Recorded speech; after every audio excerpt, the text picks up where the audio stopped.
Russia dealt in bullets. Now it is dealing in numbers. And the pain for NATO is unbearable.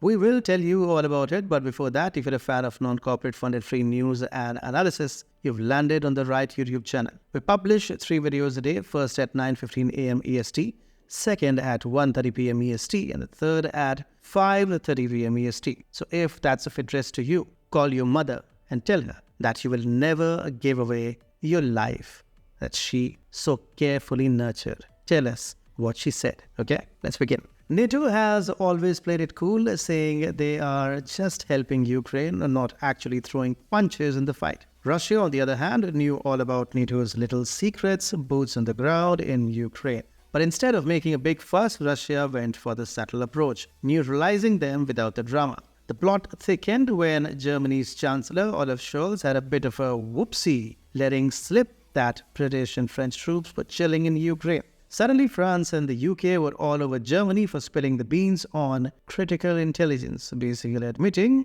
it was true. Then French President Emmanuel Macron flipped the switch, turning into a warrior overnight, pushing for a full-blown NATO-Russia showdown. But when Germany, Italy and other EU buddies gave him the cold shoulder, Macron looked to Poland and the Baltic states, ready to lead a charge into Russia. Meanwhile, Putin, sitting back like a Cheshire cat, dropped a kill report. Not just a brag about Russia's military might, but a clear, chilly warning to anyone thinking of stepping onto Russian turf. It's a quick trip from flight to body bag. The Russian Defense Ministry recently shared a little update that reads more like the scoreboard of a grim game. According to their tallies, since February 2022, a whopping 13,387 foreign souls decided to take a detour to Ukraine fighting for Kiev. Of these, the ministry solemnly notes 5,962 have been confirmed as no longer being able to enjoy the local cuisine. Leading the pack in this international brigade, Poland, Ukraine's enthusiastic neighbor and cheerleader, sent a hefty 2,960 mercenaries. Tragically, about half of them, that is 1,497 to be exact, would be coming home.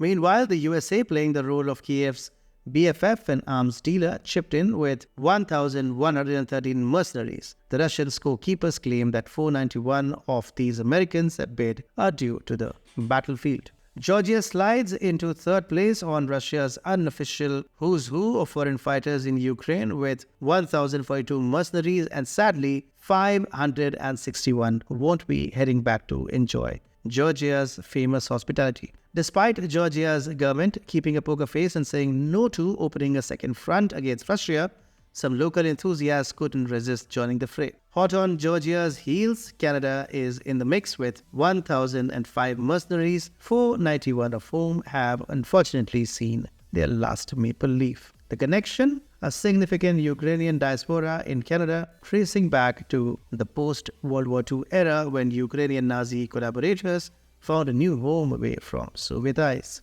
Not to be outdone, the UK, Romania, Croatia and France have sent their share of volunteers to the Ukrainian cause. France, despite being a vocal supporter of Kiev, only managed to rally 356 of its citizens, with about 147 making the ultimate sacrifice based on Russian counts.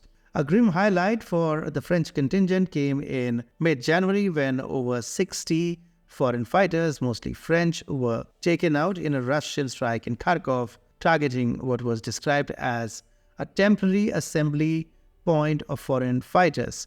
Talk about being in the wrong place at the wrong time. But on a more serious note, we're talking about 5,962 people with families of their own, life stories of their own, hopes and aspirations of their own. Add to them the humongous toll that Ukraine suffered. What is it, 1 million? More?